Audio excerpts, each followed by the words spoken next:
और चलिए अभी कॉन्क्लेव के अगले हिस्से में हम जा रहे हैं और हमारे साथ विशेष मेहमान भी जुड़ चुके हैं। यूपी के अपर मुख्य सचिव ग्राम्य विकास एवं पंचायती राज मनोज सिंह जी हमारे साथ हैं। मनोज सिंह जी, एबीपी गंगा में बहुत बहुत स्वागत है आपका।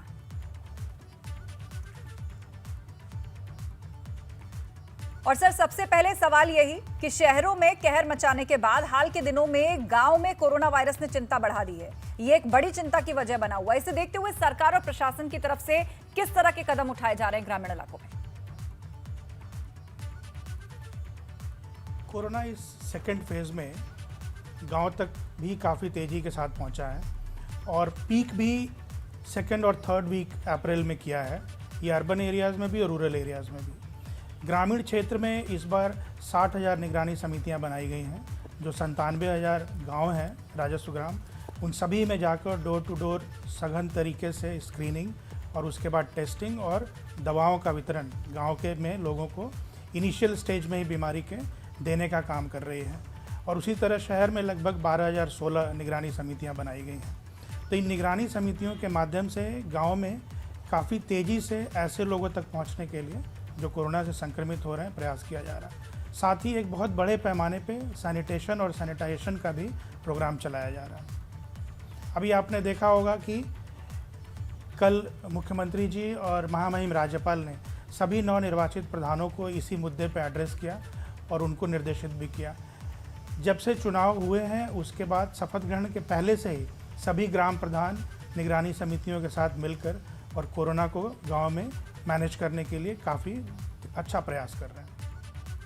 जी और सर, गांव में जिस तरह से इन्फेक्शन फैल रहा है उसमें बहुत जरूरी हो जाता है कि जो सैनिटाइजेशन ड्राइव है वो युद्ध स्तर पे चलाया जाए, लोगों को दवाइयों की, ऑक्सीमीटर की कमी ना हो, छोटी छोटी दवाइयों की कमी ग्रामीण इलाकों में ना पड़ जाए। इन सब बातों का ध्यान रखना होगा।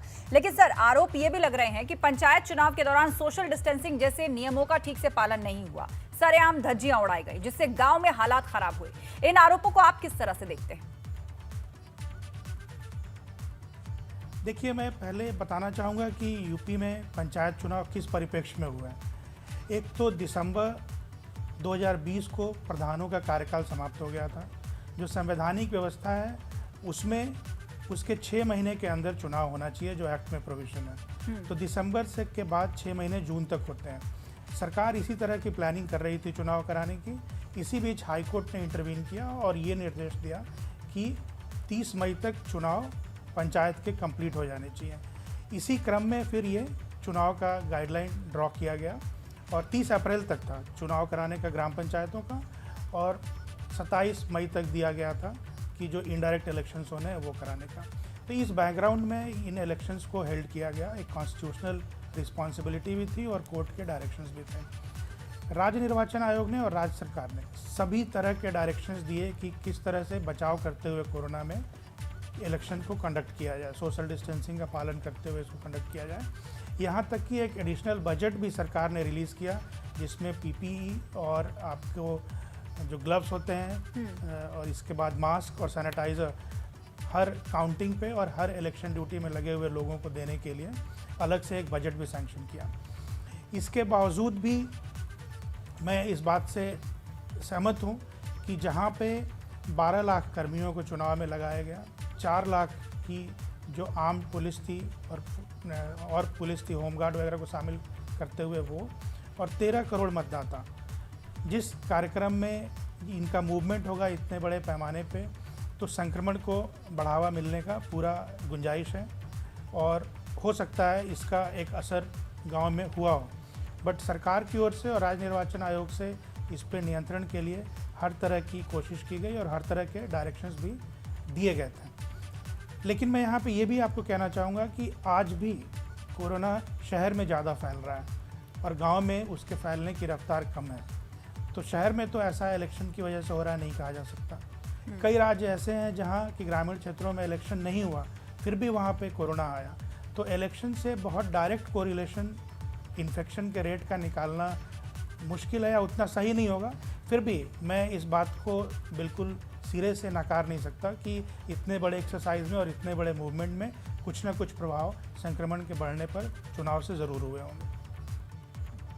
सर, शहरों के मुकाबले गांव में स्वास्थ्य सुविधाएं कम होती हैं। गांव के जो ज्यादातर लोग हैं वो सीएचसी, पीएचसी में इलाज के लिए निर्भर हैं। बहुत दूर उनको जाना पड़ता है। ऐसे में गांव में स्वास्थ्य सुविधाओं की बेहतरी के लिए क्या कुछ किया जा रहा है?